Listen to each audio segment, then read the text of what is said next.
They were told to put the brush in their mouths, to lick it to a fine point.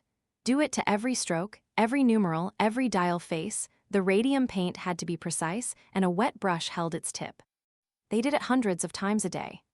In the 1910s and 1920s, young women, many still teenagers, worked in watch-dial painting factories across New Jersey and Illinois, employed by the U.S. Radium Corporation. The work paid well. The radium paint was harmless, they were told. The supervisors and company chemists knew otherwise and wore lead aprons to protect themselves.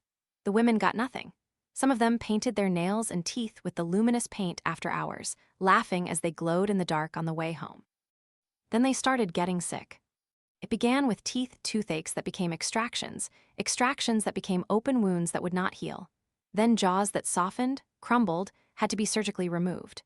Bones in legs and spines that fractured spontaneously, without injury, because the radium had deposited itself into the skeleton and was irradiating the marrow from within. Some of the women's bones glowed in the dark after death. Their very bodies had become radioactive. When they went to company doctors, the doctors told them they had syphilis. It was a lie, a deliberate one, designed to discredit the women and bury the liability. 5 women decided to sue. They brought their case against U.S. Radium Corporation in 1927. By the time it reached court, most of them could not stand. Grace Fryer testified from a chair, her spine so deteriorated she wore a metal brace to sit upright. Edna Hussman had to be carried in. Catherine Schaub could barely lift her arm. The company's lawyers delayed, obstructed, argued that the statute of limitations had already passed, hoping the women would simply die before a verdict was reached. The press watched, the public watched. These dying women, refusing to go quietly, became a national story. In 1928, the case settled out of court.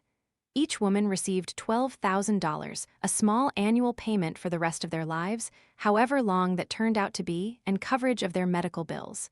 It was not justice, but it was something. More importantly, it established a legal precedent.